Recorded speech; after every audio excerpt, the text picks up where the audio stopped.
आउज़ुबिल्लाहिमिनश्शैतानिर्रजीम बिस्मिल्लाहिर्रहमानिर्रहीम। खाकसर आमिर हसनी आपकी खिदमत में फिर से हाजिर है। आज मैं कुछ तफसील से बयान करूँगा। पिछले दिनों कुछ ग्रुप में बात चलती रही उस हवाले से, क्योंकि हम लोग बाज़ चीज़ों को समझने की कोशिश नहीं करते, इसलिए मैंने आज बाकायदा नोट्स के साथ इन बातों का जिक्र करूँगा। सबसे पहले तो ये बात है कि हम अक्सर मनफी पहलू से, मनफी प्रोपेगेंडा के शिकार हो जाते हैं। ज़्यादातर लोग पाकिस्तान की मोहब्बत में ऐसा करते हैं, अपनी कौम की मोहब्बत में, लेकिन वो ये नहीं समझते कि हम किस तरफ जा रहे हैं। हमारे प्यारे नबी, हमारे प्यारे आका हज़रत मोहम्मद मुस्तफ़ा ख़ातमुल अंबिया सल्लल्लाहु अलैहि वसल्लम की अहादीस हमारे लिए बेहतरीन नमूना है, उनका उसवा हमारे लिए बेहतरीन नमूना है। आपने फरमाया, मन काला हलकन नासा फ़कद अहलका, जिसने ये कहा कि लोग हलाक हो गए, उसने उनको हलाक कर दिया। ये वही बात है जो मैं पहले भी कहता रहा हूँ कि बशिर वला तुनफ़िरू, कि प्रोपेगेंडा जो है उसके पीछे मत जाया करें। प्रोपेगेंडा मुख्तलिफ़ दुश्मन क़ुव्वतें खड़ा करती हैं, और आपको पता है जिस तरह से पिछला मीडिया का दौर चला है, हर एक जानता है कौन कौन सा मीडिया ग्रुप जो है वो बाकायदा लिफाफे के नाम से मशहूर है, और वो करते हैं। उसका नतीजा नज़र आता है कि बहुत सारी खबरें ऐसी जो बाद में झूठी साबित होती हैं, वो उन्होंने फैलाई होती हैं। तो इसलिए आज मैं इस मौजू को सबसे पहले ले लूँगा कि हमारे प्यारे नबी ने फरमाया कि जिसने कहा कि ये सब हलाक हो गया, ये भी ख़राब हो गया, वो भी ख़राब हो गया, उसने उनको हलाक कर दिया, क्योंकि उसके नतीजे में एक पैनिक फैलेगा, एक मायूसी फैलेगी, और मायूसी गुनाह है, लेकिन लोग फिर उसकी राह में बह जाते हैं। इसलिए हमने सबसे पहले जो हमारी इस तहरीक ने काम करना है, लोगों को जो समझाने का हमने काम शुरू किया है। मेरी कोई हैसियत नहीं, मेरे कुछ भी नहीं खुद को समझता, लेकिन अपने प्यारे आका हज़रत मोहम्मद मुस्तफ़ा सल्लल्लाहु अलैहि वसल्लम की अहादीस आपके सामने पेश करके मैं आपको कुछ समझाने की कोशिश करता रहता हूँ कि शायद किसी जगह पर यह काम आ जाए, किसी के दिल पर असर कर जाए, और उसके नतीजे में वो पाकिस्तान के लिए बेहतर रंग में, एक अच्छे रंग में काम करने वाला बंदा साबित हो। हम देखें, हम हमारे इर्द गिर्द बिल्कुल मायूसी नहीं है, हर चीज़ ख़राब नहीं है। हम शुक्र के अगर पहलू देखा, अभी पिछले किसी दोस्त ने वीडियो भेजी थी, उसमें शुक्र के बेशुमार मुकाम है। शुक्र के लिए मैं अक्सर लोगों को कहा करता हूँ कि अगर आप खुद तंदुरुस्त हैं, आप ठीक ठाक हैं, तो ये यहीं से आपका शुक्र शुरू हो जाता है। अपने इर्द गिर्द देखें कितने लोग बीमार हैं, कितने लोग तकलीफ़ में हैं, कितने लोगों के आज़ा पूरे नहीं हैं, कितने लोग अच्छे से खाना नहीं खा सकते, कितने लोग हैं जो सुन नहीं सकते, कितने लोग हैं जो देख नहीं सकते। तो अगर हम इसी पर शुक्र शुरू कर दें तो हमारे गिले शिकवे तो वहीं ख़त्म हो जाएंगे, और इन मामलात को ठीक है उसके ऊपर जहाँ पर हमें ज़रूरत है कि हम हुकूमत तक, हम अहदेदारों तक पैगाम पहुँचाएँ तो हमें पहुँचाने चाहिए, वो भी हमारा फ़र्ज़ है। लेकिन बिला वजह से लोगों की बातों में आकर एक पैनिक क्रिएट कर देना, और मैंने खुद ज़ाती तौर पे जायज़ा लिया अपने बाज़ दोस्तों के साथ जो पाकिस्तान में हैं, कि आप ग्राउंड रियलिटी बताएं कि आपके इर्द गिर्द क्या है। उन्होंने कहा जो ये मीडिया पे प्रोपेगेंडा, ये सिर्फ प्रोपेगेंडा है। वो लोग भी नॉर्मल दरमियाने तबके के लोग हैं, और वो भी मुश्किलात का शिकार होंगे, महंगाई वो देख रहे हैं, लेकिन जिस तरह से प्रोपेगेंडा किया जा रहा है वो उस तरह से नहीं है। ये चीज़ वो क्लियर तौर पर, वाज़े तौर पर कहते हैं कि ये सिर्फ प्रोपेगेंडा है। उस वीडियो का जिसका मैं जिक्र कर रहा हूँ, उसमें उसने बाकायदा ये जिक्र किया है कि अगर आपके पास आपके पास पानी मुयस्सर है, पानी पी सकते हैं, तो आप दुनिया में से बहुत खुशनसीब लोग हैं, जिनमें से तकरीबन 29% लोगों में से जिन्हें पानी मुयस्सर है। ऐसे लोग भी हैं जिनके पास पानी भी नहीं है। ऐसे लोग हैं जिन आप इस बात पे शुक्र करें कि आपको गर्म बिस्तर मुयस्सर है। अब गर्म बिस्तर से मुझे याद आ गया कि मौजूदा गवर्नमेंट ने पहली दफ़ा ये काम किया है कि लोगों को इस सर्दी के मौसम में पनाहगाहें मुहैया की, एक गर्म बिस्तर मुहैया किया जिनके पास नहीं था। तो हम मनफी पहलू तो जिक्र करते रहते हैं, मुस्बत का हम जिक्र नहीं करते। इसी तरह से सेहत कार्ड जैसे इन्होंने शुरू किया, फिर दीगर बहुत सारी बातें बाद में मैं जिक्र करूँगा। तो फिर इसके बाद उसने कहा जी कि अगर आपको हर रोज़ खाना मिल रहा है खाने के लिए, खा वो कितना भी है, लेकिन ऐसे भी लोग हैं जिनके पास बिल्कुल खाना नहीं है, जो खा ही नहीं सकते, जो खाली पेट सोते हैं। ऐसे लोग पाकिस्तान में भी होंगे, लेकिन दुनिया में बहुत सारे मुल्क ऐसे हैं जहाँ पर ये सहूलत मैसर नहीं। बहुत सारे लोग हैं जिनके पास अपनी सवारियाँ नहीं, जिनके पास सवारियाँ हैं वो भी गिले शिकवों में पड़े हुए हैं, हालांकि वो बहुत सारे लोगों से बेहतर हैं। तो हमें शुक्र के मुकाम की तरफ जाना चाहिए। हम अमूमन शुक्र की तरफ नहीं जाते, गिले शिकवे की तरफ ज़्यादा जाते हैं, जिसके बारे में मैं हमेशा वो सूरत याद करता होता हूँ कि वाइलुल लिकुल्ली हुमज़तिन, कि वो लोग जो हर वक्त ऐब चीनी करते रहते हैं उनके लिए भी बड़ी हलाकत है। इसलिए ऐब चीनी से निकलें। ये खुदा और उसके रसूल की निगाह में नापसंदीदा चीज़ें हैं, इनको हमने छोड़ना है। फिर हम देखते हैं कि इस वक्त अगर हम इन्हीं चीज़ों में पड़े रहेंगे तो हमारे मुल्क का और हमारा अपना कितना नुकसान होगा। अगर हमारे मुल्क का नुकसान होगा तो हमारा नुकसान होगा, हमारी अगली नस्लों का नुकसान होगा। तो हम इस चीज़ की बजाय हम मुल्क को नुकसान पहुंचाने की कोशिश कर रहे हैं। अगर हम इंस्टेबिलिटी या मनफी बातों में पड़े रहेंगे तो उसके नतीजे में नुकसान किसका होगा? हमारा ही होगा ना। हमारा जो एक मीडिया इस तरह से पेश कर रहा है पूरी दुनिया में पाकिस्तान को, तो उसके नतीजे में क्या होगा? जो इन्वेस्टमेंट बाहर से आनी है वो नहीं आएगी। इसलिए हमें इसके ख़िलाफ़ खड़े होना है, इस झूठे प्रोपेगेंडे के ख़िलाफ़। ख़ास इसको आप सच्चा भी समझें, फिर भी अगर सच्चाई आपके दिल में, आप मुल्क की मोहब्बत रखते हैं, तो इस वक्त हमें एक पॉजिटिव बात करने की ज़रूरत है ताकि लोगों का पाकिस्तान की तरफ लोगों की तवज्जो पैदा हो। लेकिन बावजूद मनफी प्रोपेगेंडे के बहुत सारी मुस्बत चीज़ें मैं आपको जिक्र करूँगा बाद में आखिर पर, या अगर ये वीडियो लंबी होगी तो उसको अलग से मैं जिक्र करूँगा। लेकिन बावजूद इस चीज़ के कि मनफी प्रोपेगेंडा बहुत किया जा रहा है, और पाकिस्तान के अगर बड़े बड़े चैनल्स को देख लें जो कि बाकायदा पेड चैनल हैं, उन जमातों के जिन्होंने पिछले सालों में इस मुल्क को खूब लूटा है, और हर बंदा अब तो जानता है, ये शऊर भी इसी इमरान खान ने इस कौम में पैदा किया कि वो अब इस नाकिदाना नज़र से देखते हैं। तो बेसिकली हम एक ऐसी कौम है जो एहसान फरामोश कौम है। हमने अयूब खान का दौर देखा हमारी कौम ने। हम तो उस वक्त बहुत ही छोटे थे, या हम में से बहुत सारे लोग नहीं थे, लेकिन सुनने में आता है कि वो दौर एक था जिसमें तरक्की हुई, जिसमें ये डैम, मंगला डैम और तरबेला डैम जैसे बड़े डैम जिससे हम फ़ायदा उठा रहे हैं आज तक, ये बनाए गए, या इसके अलावा भी बहुत सारे काम मुस्बत हुए। लेकिन उसको भी आखिर में गालियाँ देकर उतारा गया। तो उसके बाद फिर एक और दौर हम देखते हैं, वो भी एक ऐसा दौर है जो मुशर्रफ का दौर हम कह सकते हैं।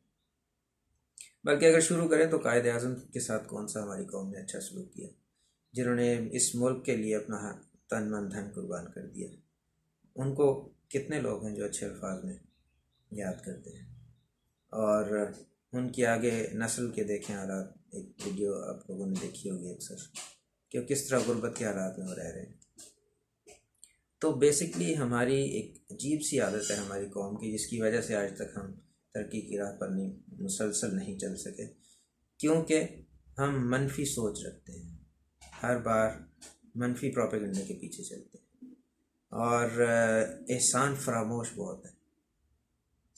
यानी उसको मैंने जिक्र किया अयूब खान के दौर का, उनको भी गालियाँ देकर उतारा गया है। उसके बाद मुशर्रफ, जिसने इस मीडिया को आज़ादी दी। मुझे याद है अच्छी तरह से, जब मुशर्रफ आया था उस वक्त कंप्यूटर भी आम नहीं थे। कंप्यूटर की इजाज़त दी, मीडिया को इजाज़त दी, चैनल्स बनाने की इजाज़त दी, और फुल आज़ादी दी उसको। ऐलान वो क्रिटिसाइज़ करते थे और वो सुनता था और सवालों के जवाब दिया करते थे।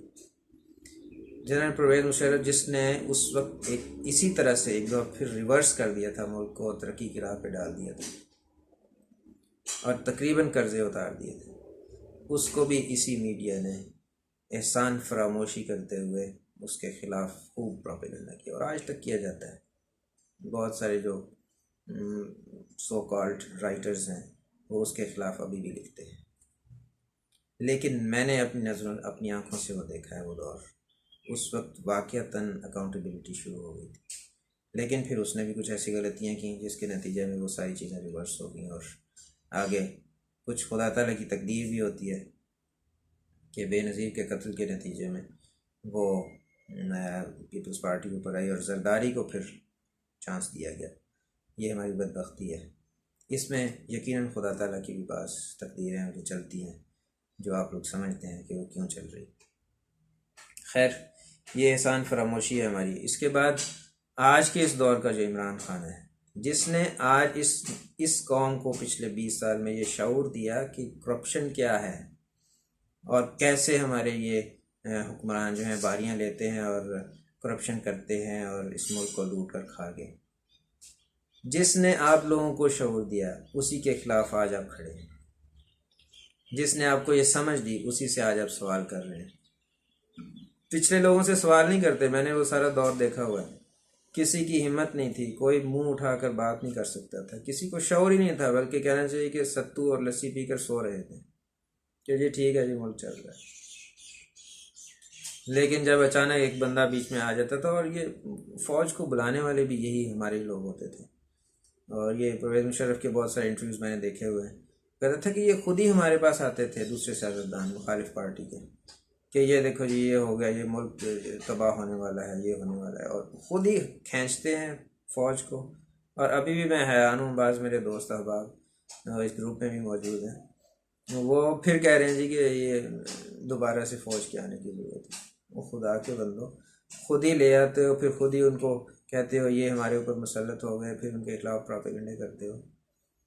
इस जमहूरियत के चलने का वक्त है, और इस वक्त आर्मी चीफ भी इस चीज़ के हक़ में है कि हमने पिछली तारीख को जो गलतियां की गई हैं उसको नहीं दोहराना, और वो इस वक्त की गवर्नमेंट के साथ खड़े हैं। और ये गवर्नमेंट आप लोगों के लिए कुछ कोशिश कर रही है, कुछ तरक्की की, कुछ बेहतरी के सूरत पैदा करने की। तो मैं ये कह रहा था कि हम लोग बुनियादी तौर पर बहुत ही एहसान फरामोश हैं, दूसरों के एहसानों को बहुत जल्दी भूल जाते हैं। बल्कि हम अपने माहौल में देख लें, इमरान खान को तो छोड़ दें, अगर हम किसी के, आप में से बहुत सारे ऐसे इस चीज़ की तारीफ़ करेंगे कि हम किसी को अपने मोहल्ले में लाकर आबाद करते हैं, उसको घर लेके देते हैं, उसकी मदद करते हैं, और जब वो थोड़ा सा खड़े होने के काबिल होता है तो आपकी ही जड़ें काटने लग जाता है। ऐसे बेशुमार आप लोग सब इसके गवाह होंगे, बेशुमार लोग ऐसे पाए जाते हैं कि वही बंदा फिर आपके ख़िलाफ़ खड़ा होता है और हर हद अबूर कर जाता है। लेकिन हमारे लिए फिर भी वही उसवा है, हम अपने प्यारे नबी का उसवा, उस पर चलेंगे। हमने अपना ज़र्फ़ बड़ा रखना है, ऐसे लोगों की भी मदद करनी है जो हमारे ख़िलाफ़ बोलते हैं। इसीलिए मैंने इस तहरीक का आगाज़ किया कि हम सब मिल के उन लोगों को भी बग़ैर किसी तफरीक मज़हब व मिल्लत के, और बग़ैर किसी तफरीक के कि हमारा दुश्मन है या हमारा दोस्त है, हम उसकी मदद करें। जब भी वो मुश्किल में होगा उसकी मदद करेंगे। यही तो वो तरीक़ था जिसके ज़रिए हज़रत मोहम्मद मुस्तफ़ा सल्लल्लाहु अलैहि वसल्लम ने कुफ़ार मक्का के दिल में अपनी मोहब्बत पैदा की थी। ये मोहब्बत आज हमने पैदा करनी है। अपने जानी दुश्मनों के साथ भी जो उन्होंने सलूक किया था, अपनी बेटियों के शहीद करने वाले कातिलों को माफ़ कर दिया था, तो आज हमने भी वही नमूना दिखाना है। वीडियो लंबी होती जा रही है, मेरे ख्याल में बाकी हिस्सा मुझे अलग से बयान करना पड़ेगा, लेकिन मैं कहना ये चाहता हूँ, इस सारी बात का मकसद ये है कि हम लोग कभी भी हार नहीं मानेंगे, और हम कोशिश करते रहेंगे अपने दोस्तों को, अपने इर्द गिर्द के माहौल में ये पैगाम पहुँचाने की कोशिश करेंगे कि आज की ये जो गवर्नमेंट इस वक्त मौजूद है, हमें उसके पीछे खड़े होना चाहिए। मुश्किलात हैं, ये तो शुरू से हमें पता है कि जब एक अमूमी मिसाल मैं बार बार दिया करता हूँ कि एक घर में जब मुसीबत आ जाती है, जब उसके ऊपर कर्ज चढ़ जाते हैं, या एक घर की से ज़्यादा हम एक कंपनी को ले लें, एक कंपनी की अगर खसारे में जा रही है, एक उसका हेड है जिसने कर्ज़े लिए हुए हैं, कर्ज़ों के नीचे उसको दबा दिया है, और वो कर्ज़े ले लेके उसको चलाई जा रहा है और तनख्वाहें दिए जा रहा है, तो नीचे वाले लोग तो ये समझेंगे बड़ा अच्छा चल रहा है। लेकिन उसकी सिर्फ उस हेड को पता है कि इस वक्त कंपनी की क्या पोजीशन है। अगर उस हेड को बदल दिया जाए और दूसरा हेड आ जाए, और वो ये देखे कि ये तो सारे के सारा कंपनी दिवालिया होने वाली है, इतने कर्ज ऊपर चढ़े हुए हैं जितनी आमद नहीं है, तो वो क्या करेगा? वो यही करेगा ना कि उस कंपनी के ख़र्च कम करेगा, और मज़ीद अगर कर्ज़ लेना पड़े तो थोड़े से थोड़ा लेगा, और मुलाजमीन को कहेगा कि ये मुश्किल वक्त है, अभी तुम लोग अगर चाहते हो कि तुम्हारी ये नौकरियां और तुम्हारी मुलाजमतें और तुम्हारा घर का सिलसिला चलता रहे, तो थोड़ा वक्त है, कोई 2-4 साल ज़रा कम तनख्वाह में गुजारा कर लो, कुछ थोड़ा कंपनी के ज़ायद ख़र्चों को कम करो, कुछ बिजली के बिल कम करो। तो अगर वो ऐसी बातें करेगा तो हमारे जैसे जो छोटे ज़र्फ़ के लोग हैं वो कहेंगे ये कैसा आदमी आ गया, पहले वाला तो हमें सब कुछ दे रहा था। ये नहीं पता कि वो लोगों से ले लेके आपको दे रहा था और आपके सर पर कर्ज चढ़ा रहा था और आपकी कंपनी को डिफ़ॉल्टर करने वाला था। तो जब एक छोटी सी कंपनी में ये चीज़ नहीं चल सकती तो एक इतना बड़ा मुल्क सिर्फ कर्ज़ों के बोझ तले, ये आप जानते हैं अच्छी तरह, हर एक जानता है, बेशुमार केसेस उनके ख़िलाफ़ हैं जो चलते चले जा रहे हैं। और केसेस में भी आप लोग जानते हैं क्या होता रहा है। पूरे 1.5 साल के अंदर एहतसाब अदारा जो हमारा माशाल्लाह से है, उसको नैब ने क्या कारकर्दगी दिखाई, सिर्फ ड्रामा दिखाया, इसको पकड़ लो उसको पकड़ लो, पकड़ पकड़ के अंदर बंद कर दिया और इतने कमज़ोर केसेस बनाए कि ताकि ये बाकायदा प्लान लगता है ताकि इसके नतीजे में वो लोग अदालतों में जाएं 6-6 माह के बाद और फिर विक्ट्री का निशान बनाकर बाहर निकलते हैं। ये सारे का सारा जो सिस्टम है उसके अंदर एक बंदा इमरान खान क्या करे। सारे सिस्टम को ठीक करने में आप कहते हैं जी 18 माह हो गए हैं, नहीं हुआ। पिछली गवर्नमेंट से तो आप पूछते भी नहीं थे कि कितने माह हो गए। 5-5 साल दोनों ने बारियां लगाई और वो आपके सर पे इतना कर्जा चढ़ा के जिसकी वजह से आज ये सारी मुसीबत है। लोग कहते हैं जी वही एक ही बात करते जा रहे हैं। अभी एक ही बात ही करेंगे जब वो हकीकत है, तो जब तक वो सारे कर्ज उतर नहीं जाते अब तब तक तो ये बात जारी रहेगी। और ये रिकॉर्ड पे मौजूद है कि 30 गुना ज़्यादा पहले से कर्ज लिए गए इन 10 साल के अंदर। तो इतना ज़्यादा कर्ज जब चढ़ाया गया है, वो गालिबन 6 अरब था तो उसका 30 अरब बना दिया गया, तो उसको अदायगी भी तो करनी है। वो अदायगी कहाँ से होगी? साफ ज़ाहिर है फिर आवाम से लेके। अब लोग कहते जी इनको पकड़ा और फिर छोड़ दिया, जिनको पकड़ा था इनसे निकलवाते। इमरान खान के साथ अगर उसकी टीम साथ चल रही होती सही तरीके पर तो ये ज़रूर हो जाता, लेकिन उसके अंदर तो खुद कुछ शामिल है। बेशुमार ऐसे लोग बीच में शामिल हुए हैं जो उन्हीं पार्टियों से निकल के आए और शायद इसी प्लानिंग के तहत आए कि इस को कमज़ोर तरीन किया जाए। और कुछ पता नहीं कि वो जब कहीं उनको नज़र आएगा कि ये मुश्किल है तो वो वापस उधर चले जाएंगे।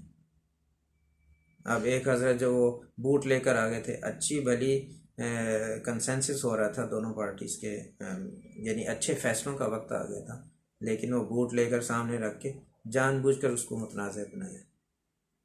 फिर वो एक हज़रत हैं जो जगह जगह थप्पड़ मारते फिरते हैं। वो क्या चेहरा पेश कर रहे हैं गवर्नमेंट का। वो लोग जो ऊट पटांग बयानात देते हैं आकर, वो ऊट पटांग बयानात देने का मकसद ज़ाहिर यही नज़र आता है कि इस तरह से गवर्नमेंट को नाकाम बनाया जाए। तो जब अंदर ही काली भेड़े हों तो एक बंदा क्या करेगा? साफ ज़ाहिर है फिर उतना टाइम ज़्यादा लगेगा, उसको आहिस्ता आहिस्ता सफाई करते करते इनको निकालना होगा। और हम लोगों ने भी कौन सा उसको पूरी पावर दे के लेके आए हैं कि हम उससे वो उम्मीद कर रहे हैं कि जिसने जैसे उसने कहा था वैसे होना चाहिए। बहुत सारे लोग हवाले देते हैं जी उसने ये कहा था जी मैं 3 माह में, मैं 6 माह में, मैं 90 दिन में ये कर दूंगा। भाई वो कर देता अगर उसके पास पूरी पावर होती। उसके आगे तो हर जगह हर्डल्स हैं, हर जगह मुश्किलात हैं, हर शोबे के अंदर माफिया एक बैठा हुआ है। जिस तरफ भी वो जाता है अदालतें उसके खिलाफ फैसले देती हैं। अब उसने पकड़ पकड़ के अगर नैब ने दिए हैं तो अदालतों ने आज़ाद कर दिया। अदालतों के अंदर भी ऐसी बाकायदा ये प्लानिंग के तहत ये जजेस लाए गए थे। इफ्तिखार चौधरी के वक्त में इफ्तिखार चौधरी को लाया गया, वो किस तरह से लाया गया ये आपको सारा पता है। इन्हीं गवर्नमेंट्स ने उनको अपना आलाकार बनाया और उसी ने फिर आगे जो जजेस लगाए आज तक वही चल रहे हैं। आप सबके इल्म में अगर नहीं है तो मैं बता दूँ, ये वही जजेस की सीरीज़ है जो उस वक्त इकट्ठे करके लाए गए और स्पेशली ऐसे जजेस को लगाया गया जिनका कोई बैकग्राउंड नहीं है। तो ये सारी चीज़ें क्यों होती चली जा रही हैं और इसमें देर इसीलिए लग रही है कि आगे बहुत सारी मुश्किलात हैं और उसके साथियों में ऐसी काली भेड़ें मौजूद हैं जो उसको चलने नहीं दे रही हैं। इसी वजह से ये सब तमाशे लग रहे हैं। बहुत लंबी होगी वो वीडियो, बाकी मैं अभी कुछ और बहुत सारी खुशखबरियाँ हैं पाकिस्तान के लिए जो दूसरी वीडियो में आपके साथ शेयर करूँगा। जो मौजूदा हालात में कैसे तब्दीली आने वाली है, आप लोग जो तब्दीली कहते हैं कहाँ गई, तब्दीलियाँ ऐसे अचानक नहीं आती। हमारे प्यारे नबी सल्लल्लाहु अलैहि वसल्लम ने जो तब्दीली पैदा की थी वो खुदा के सबसे अफजल नबी थे, कितने साल लगे थे उस तब्दीली को। लेकिन बहरहाल वो एक ऐसी तब्दीली थी जो 13 साल के अंदर पैदा हो गई थी, क्योंकि वो खुदा का सबसे अफजल, सबसे प्यारा नबी था। तो एक आम इंसान तो फिर पता नहीं कितने साल उसको लग जाएंगे। तो इसलिए आप ये कहते जी ये शायद उससे भी आगे निकल गए, ये तो उनके पाँव की खांख के बराबर भी नहीं है ये इमरान खान। तो इसको ठीक करते हुए फिर इस सिस्टम को कितना टाइम लगेगा। तो ये लोग जो मजाक उड़ाते हैं, मैं हैरान हूँ कि वो अच्छे भले पढ़े लिखे लोग भी बस इस मजाक में पड़े हुए हैं और ये नहीं सोचते कि रसूल करीम की क्या तालीम है और वहाँ से हमें क्या सीखना चाहिए। अल्लाह ताला हमें अक्ल को इस्तेमाल करने की तौफीक अता फरमाए। बाकी दूसरी वीडियो में मैं तफसील बताता हूँ।